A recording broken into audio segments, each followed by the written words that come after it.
Hello, everybody. Marty Sleva here alongside my buddy Steve Butts. Hey, Marty. Steve, we're at ComicCon. Oh, my gosh, still? Yeah, we're still here. They're not letting us leave. We're actually shackled. You can't see that in the frame. San Diego's crazy. There's so many cool things. But we got to go to the Microsoft Showcase and play a lot of cool upcoming Xbox One games.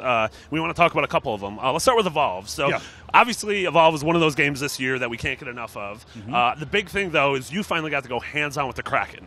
Yeah, that's right. I'd played the new Hunters. I think I played all 4 of them, and I love them, but I had never seen the battle from the other side. I played Goliath before, but this new Kraken looks super awesome. He's very, chthonic. He's got, tentacles and eyes and shoots lightning. And I got to say, I love him. He's my favorite part of the game now. Yeah, I completely agree. And I just love the fact that, you mentioned Goliath. We all got to play Goliath a lot. But playing as Kraken, it feels like you're almost playing a different type of a shooter. Absolutely. I mean, just the attacks you're using, the fact that you're a little bit weaker, but you're far more agile. You want to stick to the air. Just, the tactics you have to use as the Kraken, and then, the 4 hunters have to use as the people hunting you or being hunted. Right. It's so much different in each match, and which I absolutely love. What I liked was the risk-reward for the Kraken, right? Because you mentioned you can be in the air, which is super useful. You get these ranged attacks. You don't have to worry about as many of the dangers that Goliath has. But you can't feed while you're in the air. You got to drop down and then start eating to sort of evolve yourself. And I really loved it. I was much more tense feeding as the Kraken than I ever was as Goliath, because I was like, I need to get up off the ground again. Yeah, it was really cool. I like the fact, too, as certain hunters have the ability to sort of shoot shoot a harpoon at you and tether you to the ground. And that's the thing where that character is so key when you're fighting the Kraken, because if the Kraken stays in the air, he's just going to demolish your team, especially if you're heavy, only has a flamethrower, which won't be able to reach him in the air. But, it takes real teamwork of setting a dome, shooting the harpoon, getting him to the ground, and then if your hunter has a flamethrower and you're hitting him there, it's such an, despite the fact that it can go either way, it feels so even compared to smart hunters versus smart Kraken, which I absolutely adored. Yeah, I love getting in the air. You can get behind guys much more easily. You've got all these great ranged attacks, the Banshee bombs that drop down, vortexes to push guys back. Yeah. Super, super happy with the options that the Kraken has. Absolutely, and we're super excited, and we are hoping to see more of the third monster, maybe at Gamescom, but some point before the release in October. B. Arthur, I hear. B. Arthur. All of the Golden Girls are DLC. So another big game that we got to play was Ori and the Blind Forest, which was, yes, absolutely. That was one of those games we saw for the first time during Microsoft's press conference at E3. It was its first-time studio. It's the studio's first game, and you see it's just gorgeous 2D indie Metroidvania. Everything looks extremely painterly. You're in this forest, and it's sort of this platformer where you're, again, in Metroidvania fashion, where you're gaining new powers to unlock, to be able to access new areas of the environment. The controls, to me, it was a really smart take on how a platformer feels. It felt like Meat Boy. They said they were looking a lot towards games like Meat Boy and games like, obviously Symphony of the Night, Super Metroid, and even Dark Souls in terms of how they're designing the game. And it's just, the game is absolutely stunning. Yeah, and it has a little bit of depth, too, in terms of the character advancement. It's not just, one attack, one jump.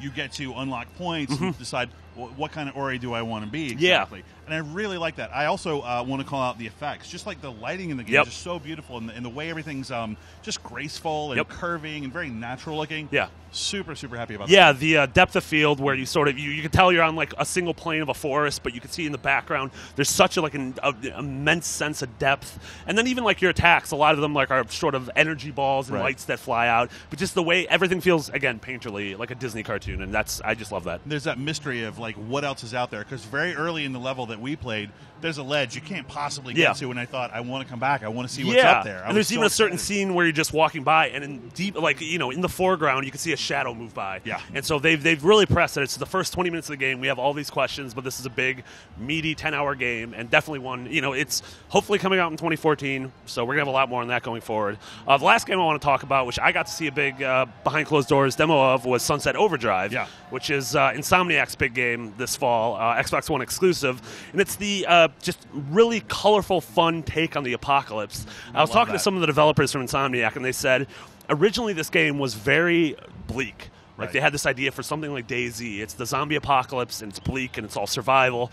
But then 2 of the leads on the game had kids, and they were like, all right, we can't, we just need to not have that in our lives now. And so they made it colorful, and they made it insane. And the fact, they said, we wanted to do things where all the societal norms go out the window during the apocalypse. So you could dress however you want. All of your weapons are insane. The fact that it's this energy drink that caused all the humans to turn into these mutants, and then finally seeing the game in action, it has that great sense of momentum, like stuff like Jet Grind Radio and Tony Hawk with the crazy weapons of Ratchet and Clank. And yeah, it's definitely one of those games that I cannot wait to play for this fall. Yeah, I'm with you on the visual style. I don't know why the apocalypse always has to be so bleak. So this is a nice change of pace. You see some of these games, you're like, I just want to kill myself. It's so depressing. Yeah, seriously. Yeah. And this one is just it's like a 4-color, bright poster, very jet grindy. Yeah. So movement-wise, did you feel like you were able to express yourself the way you wanted to in terms of how you got through the levels? So it definitely has a learning curve. Right. If you try to play it like a normal game, you're going to realize your character on the ground is incredibly slow. There's no dash.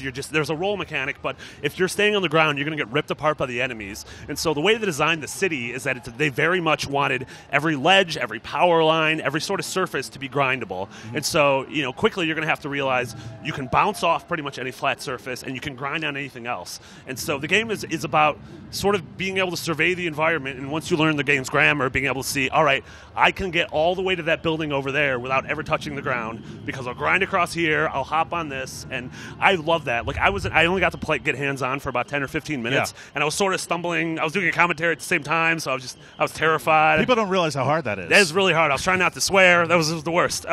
But yeah, so it's definitely one of those things where I'm excited to play more, and I feel like, after half an hour, 45 minutes, you'll be able to get the hang of it. It's going to be something really interesting, something that feels different. And I love the little details, like you shoot a sort of a ice bomb at enemies. They all freeze, and it says "brr" above it, and then it fades out. And or you shoot sort of a nuke, and then there's the explosion, and it says "boom" in little puffs of clouds. I think it's really cute. Love that. Yeah, they use a lot of those cool conventions from comic books and things like that. And I got when I was watching it, I got the same sort of vibe that I got when I used to watch people play Tony Hawk, where I was like, I'm not very good at this game, but then I'd watch somebody who was good, and I'd think, I want to do that. Yeah, and you're like, I want to be that guy. Yeah, exactly. Yeah. Okay, there you had it. Those are the 3 big games at the Microsoft press conference that we loved. But for everything else, Microsoft, Sunset Overdrive, Ori and the Blind Forest, all these games and everything else ComicCon, you're already here. Don't leave. IGN.